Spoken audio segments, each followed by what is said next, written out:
Hi everybody, welcome to the Little League e-training series.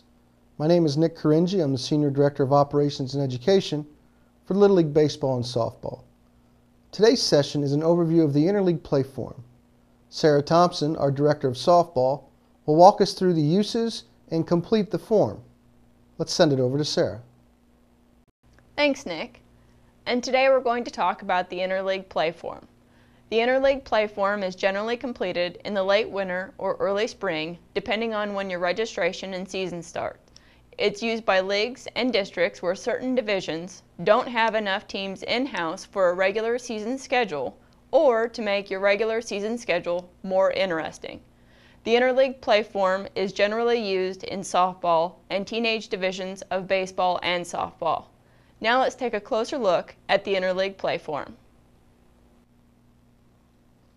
To start, I would like to note that this form must be completed on an annual basis and should be completed by all league presidents with signatures prior to any games being played. We would highly recommend creating an interleague committee, which is formed with one representative from each participating local league and a district staff member, or representatives from each participating district.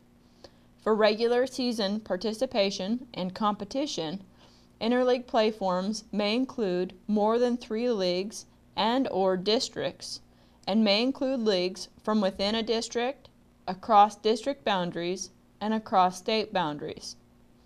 Little League would also recommend that the Interleague Committee set any interleague ground rules prior to the season starting. An example would be stealing at the release in major softball. An interleague may choose to implement stealing after the ball crosses the plate or has been hit by the batter for the first half of the season while teaching their catchers proper mechanics, and implement stealing at the release for the second half. Now let's look at the form. As you start to go down through, you will need to enter the state, the district, and the level of play. For this form, we've used Pennsylvania, District 12, and we've also selected Little League Baseball.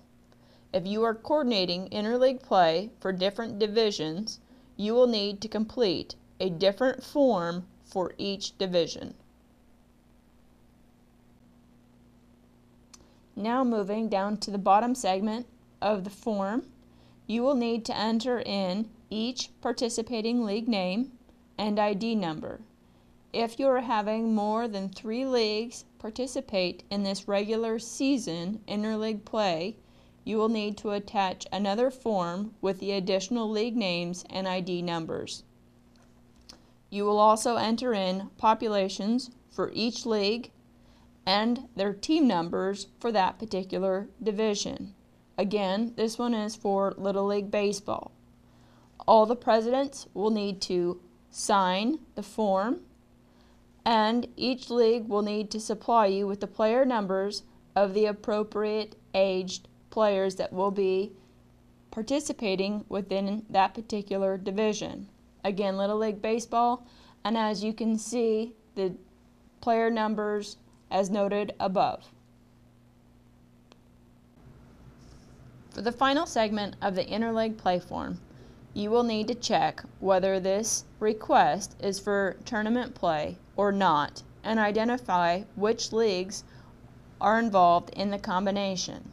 As you will see on this form, this is not for tournament play, so we will not identify which leagues are involved in the tournament combination. Each league should charter in the appropriate divisions in which they are participating in the interleague competition. The district administrator will need to sign the Interleagueplay form with his or her approval, along with his or her state and district number and date. If the form is being submitted for tournament combinations, it will need to be forwarded to the regional director for his or her approval. The appropriate or approved tournament combinations can be found on the back of the Interleagueplay form. That concludes our overview of the Interleagueplay form. For more information or questions, please contact your regional headquarters. Thanks, Nick. Now back to you. Thanks, Sarah. Well, that will do it for the Interleague Play form. For all of us here at the Little League Studios in Williamsport, Pennsylvania, including Chris Downs and the rest of the communications department, I'm Nick Coringi, and thanks for watching.